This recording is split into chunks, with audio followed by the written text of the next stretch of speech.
যে ভুলটিকে আসলে সাধারণত আমরা ভুল বলেই মনে করি না, এবং কি এরকম অহরহর ভুল আমাদের সমাজে প্রতিনিয়ত হয়ে চলছে, প্রতি বছরে এরকম ভুল হতেই যাচ্ছে। যে ভুলটির কারণে ভাই আমাদের কোরবানি হচ্ছে না, শরীকে যারা কোরবানি করছে একজনের ভুলের কারণে শরীক অংশীদার যারা আছেন কাহারই কোরবানি হচ্ছে না। এরকম অনেকগুলা ভুল রয়েছে যেগুলাকে আমরা ভুল বলেই মনে করি না। তো ভাই এর মধ্যে থেকে একটি বড় ভুল হচ্ছে এরকম যে কাহারও ছেলে বিদেশ থাকে, কিন্তু পিতা ছেলেকে জিজ্ঞাসা না করে পিতা নিজেই ছেলের পক্ষ থেকে কোরবানি করে নিচ্ছে। পিতা নিজেই ছেলের পক্ষ থেকে কোরবানি করে নিচ্ছে, ছেলেকে জিজ্ঞাসা করেনি তুমি কোরবানির অংশীদার হবে কিনা, তুমি টাকা দিবে কিনা। কিন্তু পিতা নিজে কি করেছেন, পিতা নিজের পক্ষ থেকে বলছে যে আমার ছেলে টাকা পরে পাঠাবে, কোরবানিতে অংশগ্রহণ করো। অথচ পিতা তো বর্তমানে তিনি কর্মরত নন, কিংবা তার হাতে কোনো রুজি রোজগারের চাবিকাঠিও নেই, কারণ তিনি অবসরপ্রাপ্ত। ছেলে নিজে ইনকাম করছে এবং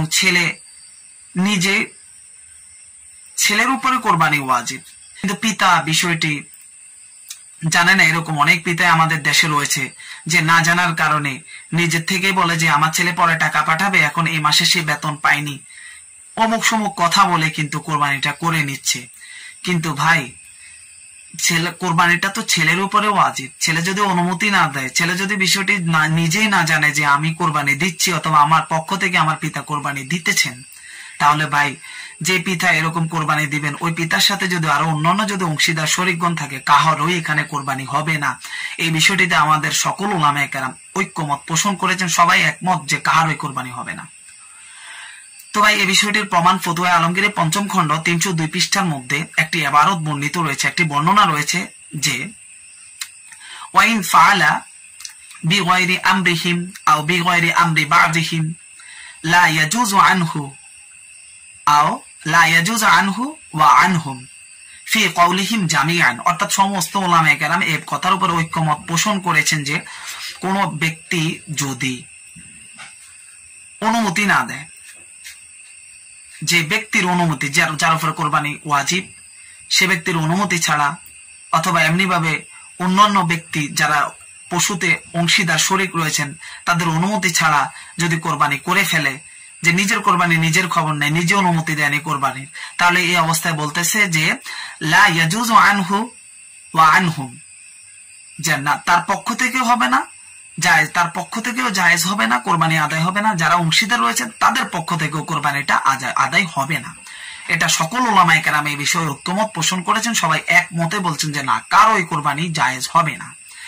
এবং বলতেছেন যে এখন এই কোরবানিটা আর কোরবানির পশু রইল না, কোরবানির পশুগুলো গোশতে পরিণত হবে। আল্লাহর সন্তুষ্টি রেজামন্দের জন্য যে কোরবানি করা হয় সেটা কোরবানির অবস্থানে আর রইল না, সেটা কোরবানিটা গোশত, কোরবানির পশুর আল্লাহর সন্তুষ্টি রেজামন্দিকৃত পশুর কোরবানিকৃত গোশত থাকবে না, এটা এমনি পশুর গোশত হয়ে যাবে, সেটা আর কোরবানির পশু থাকবে না, এটা এমনি গোশত হয়ে যাবে।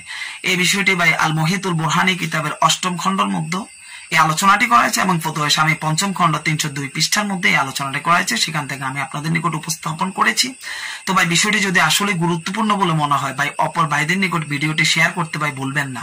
আর যারা এই চ্যানেলটিতে নতুন, চ্যানেলটিতে সাবস্ক্রাইব করে এই ধরনের গুরুত্বপূর্ণ ইসলামিক বিষয়ভিত্তিক আলোচনা এবং মাসআলা মাসাইল নিয়মিত পাওয়ার জন্য সাবস্ক্রাইব করে ভাই পাশে থাকতে পারেন যদি ইচ্ছে হয় আর কি। বা ইসলামিক চ্যানেলটাকে উপরে ওঠানোর জন্য আপনাদের সবাই সহযোগিতা আমি সবসময় কামনা করছি। আপনারা আমার চ্যানেলটির প্রতি খেয়াল রাখবেন, ভিডিওটি ভাই অবশ্যই লাইক করবেন। এই ভিডিওটি আজকে এই পর্যন্ত ভাই।